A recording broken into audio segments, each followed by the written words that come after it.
Je me propose de continuer cette présentation des outils de réseau enterré de la technologie OpenRoads présents dans les produits Bentley. Les données peuvent venir également de sources complètement extérieures qui ne sont ni graphiques ni données de conception.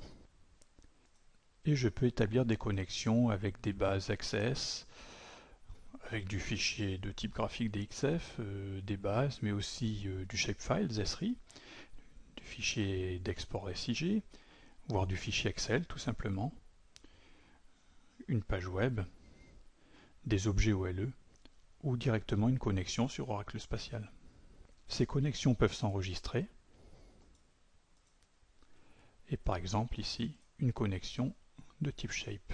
Si j'édite pour voir ce qui se passe derrière, je vais chercher donc une série de fichiers exportés par mon SIG. Je peux retrouver les informations ici et je peux la trier sur mes diamètres et faire une requête pour ne récupérer que mes diamètres importants qui seraient par exemple supérieurs à 3 pieds ici qui était l'unité du shapefile que j'ai récupéré. Auquel cas je ne récupérais que les diamètres importants que j'ai décidé. Je vais enlever cette clause. Quelle est l'unité dans laquelle je récupère ces données? Ce sont ici des pieds. De la même manière, nous pourrions indiquer également si les éléments n'étaient pas connectés de conduite à ce qu'en dessous d'une certaine tolérance, ceci soit fait automatiquement. De manière à avoir une synchronisation parfaite, il est demandé de savoir si c'est vers la destination, si les objets n'existent pas par rapport à la source, qui doivent être supprimés, si l'utilisateur doit être averti et donner son accord ou pas. Et nous pouvons ici mapper les informations qui nous intéressent du SIG à récupérer sur notre réseau. Tout n'est pas obligatoirement récupéré, c'est votre choix. Par exemple, nous pourrions dire pour les informations sur le gaz que nous voulons récupérer la rotation, qui est une information de type géométrique, mais nous aurions pu aussi récupérer par exemple des informations autres du réseau, telles que le propriétaire, par exemple le concessionnaire. Ceci a déjà été fait. L'aspect symbologique avec lequel ceci va être représenté pour les différents éléments. Le modèle peut être construit immédiatement dans la foulée ou pas, sinon un simple bouton le permet de le récupérer. Ici aucun message particulier, pas d'avertissement. Et donc le dessin peut être mis à jour. J'ai maintenant mon réseau qui a été récupéré. Je vois ici un détail de réseau de gaz et de réseau d'eau pluviale. Je peux bien sûr choisir des représentations différentes, telles qu'ici un rendu en semi-transparence. Et l'avantage ici bien sûr est que je peux faire des requêtes. Ainsi, si je fais une nouvelle requête que je désire faire sur mon réseau d'eau potable, et sur lequel je désire retrouver des diamètres très faibles, donc je demande quand est-ce que mes diamètres seraient par exemple inférieurs ou égal à 75 mm, puisque je vois ici le diamètre exprimé en millimètres. Et cette requête, je peux l'exécuter. Je vois d'ailleurs que j'étais sur un des réseaux. Donc si je l'exécute sur ma vue en plan, voilà, je vois que l'ensemble de ces réseaux sont ici en Phi75. Et je vais décider de les passer en 150. Je vois ici que ça a été modifié immédiatement. J'aurais pu aussi très bien rajouter de l'information. Ainsi, par exemple, sur mon réseau d'eau potable, je désire créer une information de pression qui pourrait être en fait ici pour moi le type de pression. Cette information peut être de tous les types désirés, aussi bien du texte, du nombre, des dates, du booléen, vrai, faux, voire une liste prédéfinie. Et je pourrais ici justement choisir une pression de type normal, une pression trop importante, des réseaux en surpression, voire des réseaux en sous-pression. Et je peux très bien rajouter de l'information du coup à mon SIG en retour. Ainsi, si j'appelle les propriétés de ce réseau, je retrouve ici, comme information supplémentaire, ma pression, que je pourrais modifier ici. Je retrouve cette fameuse liste d'informations que je me suis créée. Nous allons maintenant voir tous les rapports et annotations disponibles sur le réseau récupéré ou créé.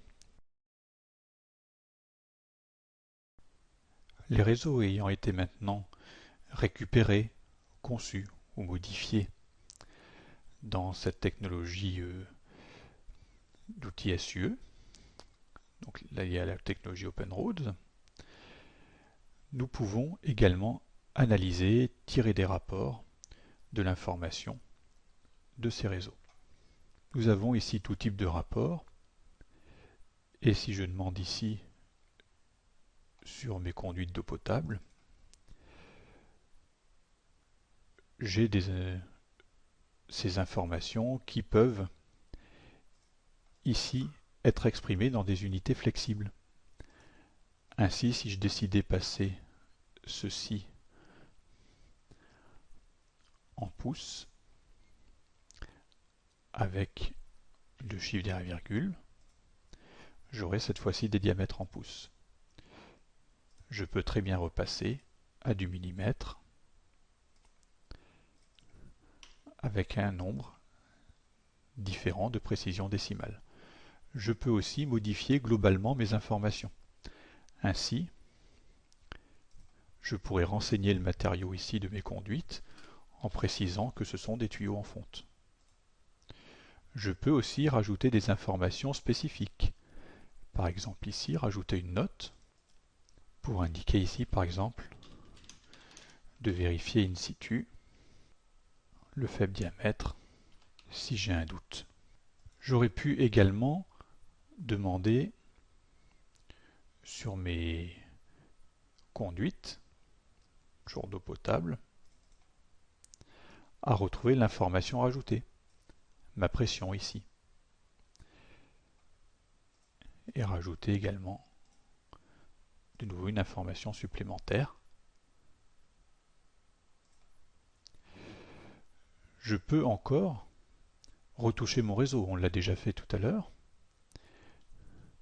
Donc si ici je regarde mes nœuds, mes vannes par exemple, je peux les réorienter correctement.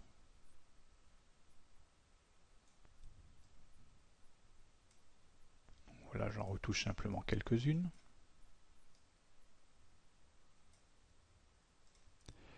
Et ainsi, si je regarde mes nœuds d'eau potable, je vais retrouver les rotations qui ont été changées par rapport à celles par défaut. Voilà par exemple un des nœuds ici. Si je désire fournir en retour ces informations SIG, de la même manière que j'avais le bouton de synchroniser vers mon dessin, je peux synchroniser vers les fichiers extérieurs. Je n'ai ici aucun message particulier. Et si je visualise ces fichiers synchronisés en retour, Shape, avec n'importe quelle application pouvant les lire, y compris l'information métier, telle que MicroStation ici, je retrouve mon réseau avec toutes les informations qui sont associées, telles qu'ici, le fait voilà, que je suis sur de l'eau potable, avec un diamètre, alors ici retranscrit dans l'unité dans laquelle était le shape, qui était en pied ici, et donc voilà l'ensemble de ces informations associées, y compris donc sur mes nœuds, puisque je retrouve ici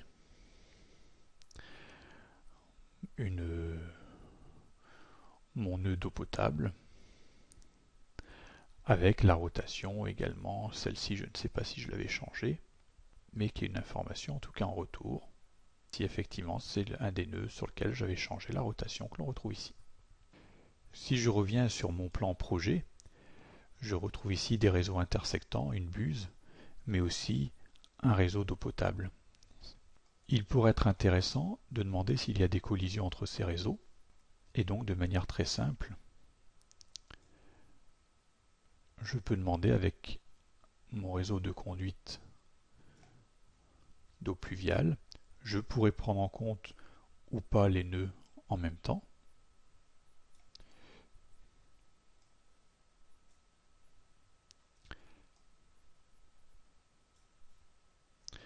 Et les comparer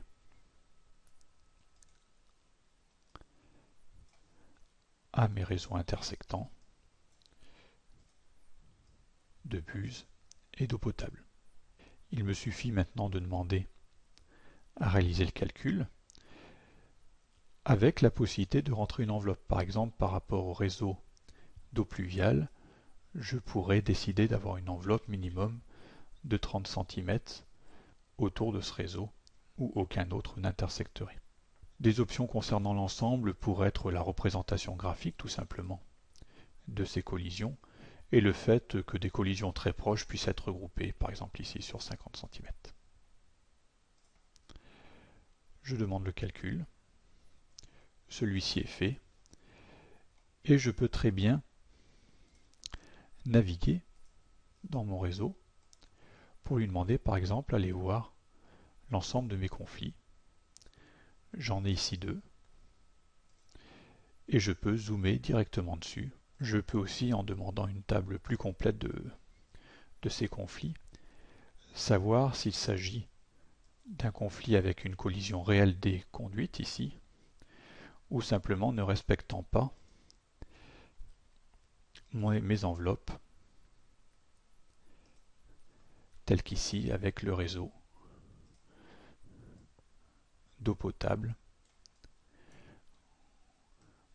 Voilà où je vois l'enveloppe ici de mise en évidence dans lequel se situe en ce moment mon réseau d'eau pluviale. Donc les manières d'y remédier, ça pourrait être bien sûr de refaire le même genre d'exercice fait déjà précédemment, c'est-à-dire de baisser ce tuyau ici, je passe à une pente plus importante, qui pourrait être de 4,5%.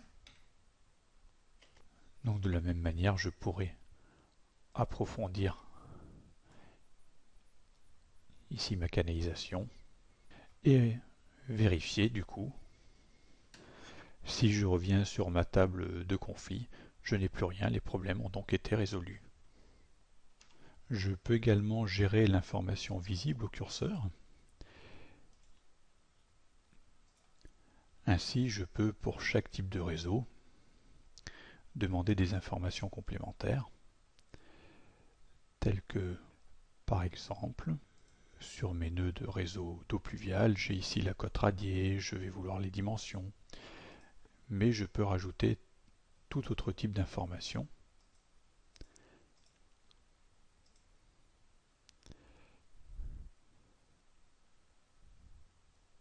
Tel que par exemple le type de nœud. Il me suffit ainsi d'activer pour avoir directement ces informations maintenant accessibles au curseur. Voilà, je suis ici sur du réseau d'eau pluviale avec un Φ 600, une longueur de tant de mètres. Je suis par contre ici sur un mur de tête avec la cote radiée et les dimensions. Je vais retrouver mon admission, mon avaloir ici, également avec ces informations, etc. Et ici sur du réseau d'eau potable, un peu moins d'informations, ici qui est simplement le diamètre par exemple. J'aurais pu très bien mélanger des informations de provenance diverses, par une simple mise en référence notamment. Ici, je pourrais donc rajouter mes réseaux existants qui viennent du coup s'ajouter automatiquement à mon réseau projet et sur lequel d'ailleurs je pourrais établir de nouveau des conflits possibles et de manière à savoir s'il fallait recaler mon réseau projet par rapport à l'existant. Ainsi, de nombreux autres conflits sont retrouvés et nous voyons ici que ceci fonctionne y compris à travers les fichiers en référence. Donc toujours pareil, il est très simple de zoomer sur les différents problèmes rencontrés.